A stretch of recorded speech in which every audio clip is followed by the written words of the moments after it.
Assalomu alaykum. Mening ismim Islombek Iskandar. Men SAT 1500 va IELTS 7 sohibiman. Bu natijani qo'lga kiritishimda men ota-onamni to'xtovsiz duolari va o'zimning shijoatim va Registon jamoasining yordami juda katta.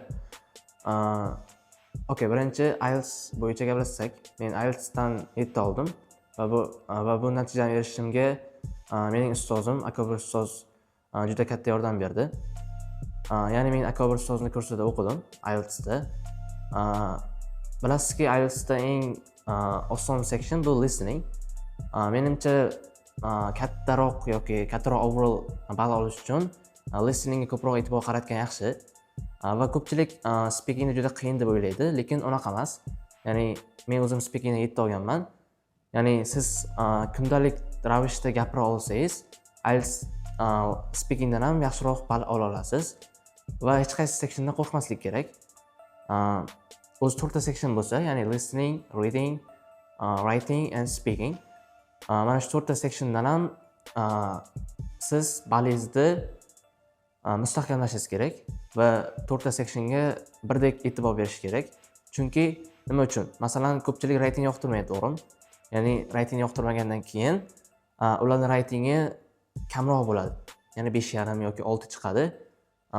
Shuning uchun siz writingga ham, speakingga ham yoki listeningga ham, readingga ham bir xil e'tibor berishlaringiz kerak. Registonda o'qib bu natijani oldim. Registondagi barcha o'qituvchilarimga juda katta rahmat aytaman. Akbar ustoz yoki support ustozlarim. Yaqinda SAT natijam chiqdi. Ya'ni 8-noyabrda SAT topshirgandim. 1500 chiqdi. Ingliz tilisi 730 va matematikasi 770. Va bu natijani erishishimga ota-onamning to'xtovsiz duolari juda katta sabab bo'ldi va o'zimning shijoatim. SATni men onlayn o'qidim, lekin SAT matematikasi bo'yicha menga fundament yaratib bergan Elbek ustozga juda katta rahmat aytaman. Ya'ni Registonda menga umumiy matematikani va SAT matematikasini tanitgan ustoz bo'ladi. Kattaga rahmat aytaman. Registonda matematika o'qib, men SATning matematikasi bo'yicha fundamentni yaratdim va SAT matematikasini o'zim kursda o'qidim. Ya'ni onlayn tayyorlandim SATga. SAT tayyorlanmoqchi bo'lganlar, eng muhimi nima? SATning baholash tizimi qanaqa ishlaydi? Shu bo'yicha gaplashamiz. Ko'pchilik biladi, milliy sertifikatda Rush modulida ishlaydi. SATning sal boshqacharoq. Ya'ni siz eng oson savolga xato javob topsangiz, sizdan ko'proq ball ayriladi. Masalan, 20 ball yoki 30 ball. Eng qiyin savolga siz javob topsangiz ham o'sha normal ball beriladi. Ya'ni 10 ball yoki 20 ball. Ya'ni SAT baholash tizimi shunaqaroq. Keyin qarang. SATda masalan ingliz tili qismi bor, matematika qismi bor. Ingliz tili qismida ikkita modul bor, matematika qismida ham ikkita modul bor. Ya'ni ingliz tili qismidagi birinchi modulda sizga 27 ta misol beriladi. Ya'ni 27 ta savolni siz ishlashingiz kerak. Ikkinchi modulda ham xuddi shunaqa, 27 ta. Endi qanaqa qilib ishlaysiz? 27 ta savol turlari bo'ladi. SATda hammasi test, ya'ni yopiq test bo'lmaydi. Bundan xavotir olishingiz kerak emas. Lekin o'sha testni ham o'zi juda ham qiyin bo'ladi. SAT tayyorlanish juda qiyin. SATni yana qanaqa testlar bor? Grammatik testlar bo'ladi. Ya'ni o'zimizda o'sha general mockdan yoki generalda o'rgangan grammatikalarimiz emas. Ona tilida qanday fonetika yoki g'azallar, to'g'rimi? Xuddi shunaqa ingliz tilining SAT'si bo'ladi. SATning ingliz tili sal qiyinroq matematikasidan ko'ra, lekin matematikasi juda oson. Siz bemalol matematikasidan o'zingizga uverin bo'lib, ya'ni ishonchli bo'lib kirsangiz bo'ladi. Men o'zim matematikasidan 770 oldim, lekin imtihondan chiqqandan keyin matematikasidan 790 deb o'tirgandim natijamni, chunki bitta xato qilgandim, o'zim bilganman o'sha xatomni. Lekin natijam chiqqandan keyin bildimki, matematikasidan ikkita xato qildim. Ya'ni bu bitta 20 ballik va bitta 10 ballik bo'lgan menimcha matematikasidan. Shunga 770 chiqdi. Matematik bilimni qanaqa? Sizga 10-sinfgacha bo'lgan matematika kerak. 10-sinfgacha yoki 9-sinfgacha. Ya'ni matematik bilimda sizga juda bilimli bo'lishingiz kerak emas matematikasi bo'yicha. Faqat matematik terminlarni inglizcha yozsangiz bo'ldi. Ya'ni matematikasi ham inglizcha bo'ladi. O'zi O'zbekistonda o'rtacha ball 1130 menimcha. Va men 1130 o'rtacha ball bo'lsa, 1500 oldim. Ya'ni meni natijamning tepasida ko'rsatilgan 98 TH percentile degani O'zbekiston bo'yicha yoki SAT umuman xalqaro 98% topshiruvchilardan yaxshiroq ball to'pladingiz. Ya'ni siz 2% ichiga kirasiz degani. Okay. Endi SAT ni nimasi bo'yicha gaplashamiz? Matematikasiga qarang. 22 ta savol bor. 22 ta savol. Eng ko'p tushadigan mavzular funksiyalar va oddiy arifmetik amallar. Keyin shunaqa savol turlari bor. Word problems. Word problems nima? Matnli masalalar. Matnli masalalarning bitta no tomoni bor, ya'ni yomon tomoni bor. Siz o'zbek tilida matnli masalalarni ishlay olasiz. Ozgina shug'ullanishdan keyin, lekin SAT-da matnli masalalar inglizcha bo'ladi.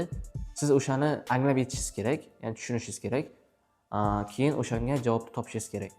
SAT tayyorlanishda tayyorlangan saytim oneprep.xaz. Ya'ni bu SAT-da savollar banki, ya'ni 18 mingdan ko'proq savollar bor buni o'sha sayt ichida.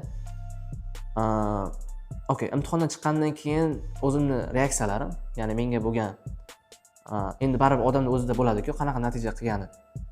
Men 100% deb bildim, ya'ni 1400 dan yuqori deb bildim o'zimni o'sha performansimni, ya'ni qilgan testimni 1400 dan yuqori deb bildim chiqqanimdan keyin, lekin natijasi 1500 chiqdi.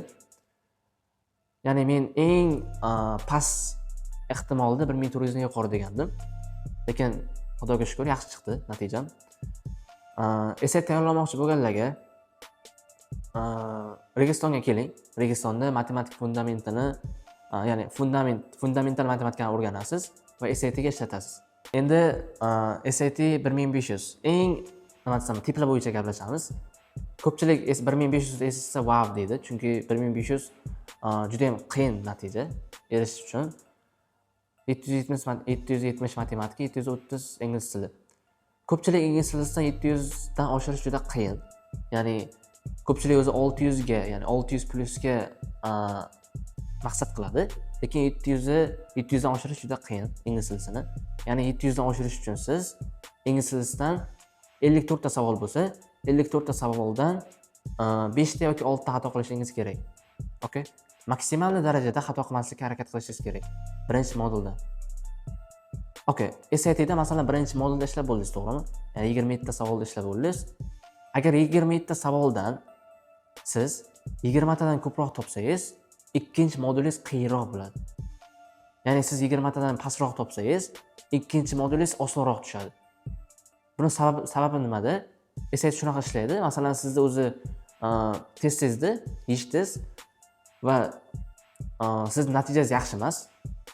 Agar bu bolaga yana qiyin test bersam, u вообще rasvo qiladi. Shuning uchun shu narsani hisobga olib SAT, ya'ni test tuzuvchilar ikkinchi modulda sizga qiyinroq qilib beradi agar natijangiz yaxshiroq chiqsa. Matematikasi ham xuddi shunday. Ya'ni birinchi moduldan 22 ta savol bo'lsa, 22 tadan adashmasam 16 deydi. 16 tadan ko'proq ishlasangiz, ikkinchi modul sal qiyinroq bo'ladi. 16 tadan pastroq ishlasangiz, ikkinchi moduli osonroq tushadi. Okay.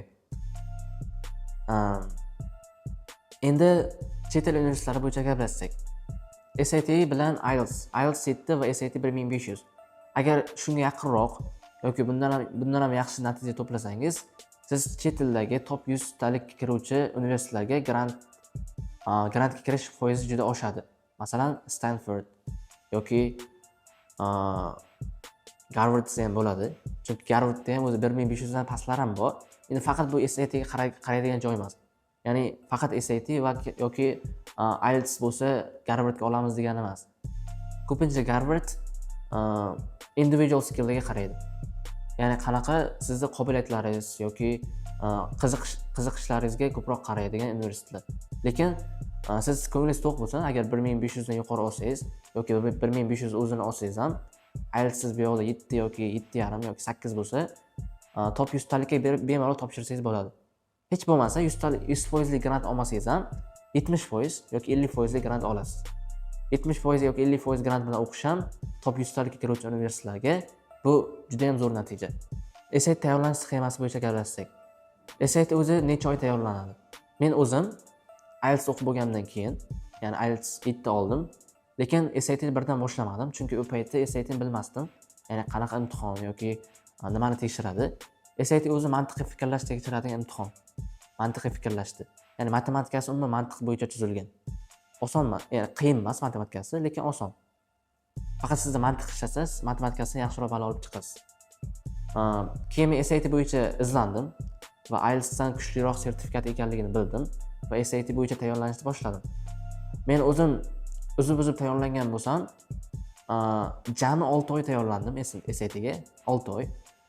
Va bu 6 oy nima qildim? Birinchi 3 oy men faqat dars ko'rdim. Men Elbek ustozdan matematik fundamental bilim oldim va bu menga matematikani maksimal balaga chiqarishga yordam berdi. Matematik fundamental uncha yaxshi bo'lish shart emas, lekin 9-sinfgacha yaxshiroq bilishingiz kerak. Okay. Keyin men oxirgi 3 oyda faqat dars ko'rgan bo'lsam, 6 oy dedim, ya'ni qolgan 3 oy qoldi. Men qolgan 3 oyga shu ko'rgan narsalarim bo'yicha practice testlar ishladim. Ya'ni mocklar, practice mocklar, full test, ya'ni umuman SAT ni formati qanaqa tushsa, xuddi shunaqa formatda testlar ishladim va menga juda ham bu yordam berdi. Ya'ni o'zimning natijamni qanchalik darajaga yetishdim. Ishonasiz, birinchi mockim 1100 chiqqan SAT dan. Ya'ni 1100 chiqqanida meni motivatsiyam umuman o'lgan. Ya'ni 1100 chiqqan payti. Chunki o'sha 1100 chiqqan payti ham men SAT dan o'zi ko'p darsni ko'rib bo'lgandim yoki matematikasidan uverin bo'lib mock ishlagandim. Ya'ni birinchi mockim. Lekin shuni tushundimki, mockga qaramaydi. Nimaga? Chunki men oxirgi mockim 1480 chiqdi. 1480 chiqqan oxirgi mockim, ya'ni Blue Bookda ishlagan mockim. Lekin imtihonda 1500 chiqdi. Ya'ni siz imtihonga nafaqat bilim bilan, balki ruhan tayyor bo'lishingiz kerak. Ko'pchilik mock zo'r bo'ladi, ya'ni imtihongacha mocklari 1560 yoki 1550, lekin imtihonni rasvo qiladi. Mana shuni oldini olish kerak. Ya'ni imtihonga siz ruhan va bilim, ya'ni akademik tomondan tayyor bo'lishingiz kerak. Okay, podkastimizni oxirigacha ko'rganlarga e'tiboringiz uchun rahmat.